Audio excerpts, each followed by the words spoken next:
सुश्री सयोनी घोष। धन्यवाद अध्यक्ष महोदय, आपने मुझे बोलने का मौका दिया।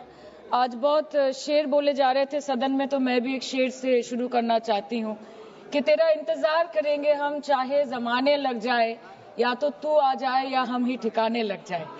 तो सर, ये शेर मुझे अच्छे दिन की याद दिलाता है, वो दिन के जिसका वादा था, इस सरकार के नेकी का जो इरादा था, जो इरादे 2014 में काफी बुलंद थे, पर 2024 के आते आते इनके नीतियों में कुछ थोड़े बहुत घमंड थे, जिस घमंड के चलते पूर्व में नोटबंदी और लॉकडाउन जैसी घटनाएं घटी और जिसके वजह से 700 से ऊपर किसानों की मौत हुई, और जिसके चलते मणिपुर पर प्रेसिडेंट्स रूल तो लागू किया गया, लेकिन बस यही बोलना था कि 22 महीने लग गए और कई लोगों की जानें चली गई। सर, मैंने आगे भी ये चर्चा की थी कि if president's rule was the only solution, why was it not imposed months ago when people were dying? जब हजारों की तादाद में लोग बेघर हो रहे थे, चारों तरफ आग जल रही थी, जब महिलाओं को विवस्त्र करके रास्ते पर घसीटा जा रहा था, जब सिर्फ भारत नहीं बल्कि पूरे विश्व मणिपुर की चर्चा और निंदा दोनों कर रही थी, तब आप कहाँ थे? Sir, this delay in imposing president's rule proves that the BJP leadership neither had the will nor the competence to handle the Manipur crisis, and the administration watched quietly as ethnic tensions spiraled out of control.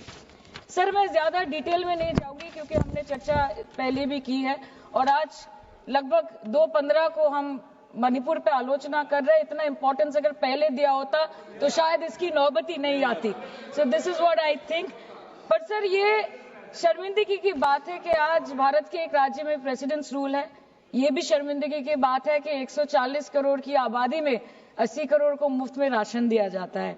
आज sir, लाखों नौजवान हैं जो बेकार बैठे हैं। 1 से 2% ऐसे लोग हैं जो सिर्फ टैक्स पेएबल के क्राइटेरिया में आते हैं, और बीजेपी है जो सब चंगासी का कुर्ता पजामा पहन के घूमते रहते हैं।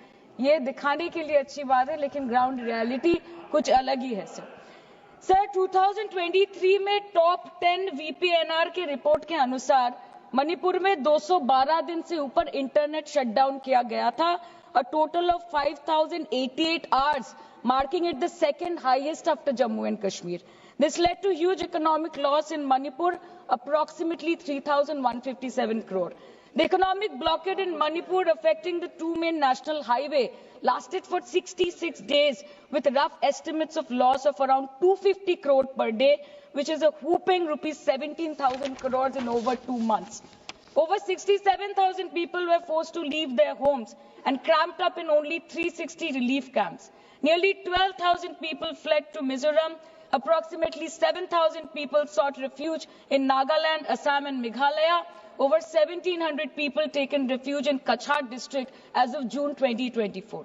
और ये सब तो सर रजिस्टर्ड ऑफिशियल फिगर्स है, न जाने अनरजिस्टर्ड अनऑफिशियल और कितने बेघर लोग होंगे जो दूसरों के घर में रह रहे हैं, शायद दूसरे राज्य में रह रहे हैं, दूसरे देशों में रह रहे हैं।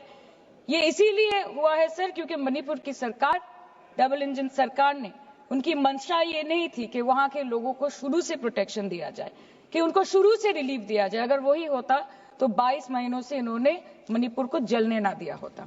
सर, मैं 2 मिनट में खत्म करूंगी।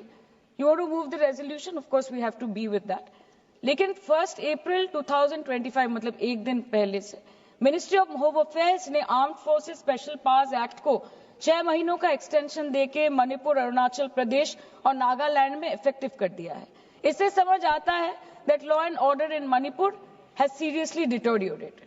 आज भी बीरेन्द्र सिंह जी बीजेपी वाले बोल रहे थे कि 1960 से हजारों रिफ्यूजीज मणिपुर में घुस के बैठे हैं, 2001 का सेंसस रिव्यू करना है और डिलिमिटेशन से पहले एनआरसी लाना है। मतलब आपको कुछ सुधारना नहीं है, आपको बस और बिगाड़ना है। जिस तरह असम में एनआरसी के नाम पे इस सरकार ने 1500 करोड़ से ऊपर फूंक दी और करीबन 19 लाख लोगों को अस्तित्व संकट में डाल दिया, अब वही हरकत दोबारा दोहराना चाहते हैं मणिपुर के लोगों के साथ। अध्यक्ष महोदय, मैं अंत में बस इतना कहना चाहती हूँ मणिपुर के भाई और बहनों की तरफ से कि जिंदगी यूं भी गुजारी जा रही है जैसे कोई जंग हारी जा रही है। जिस जगह पहले के जख्मों के निशान हैं, फिर वहीं पर चोट मारी जा रही है, फिर वहीं पर चोट मारी जा रही है।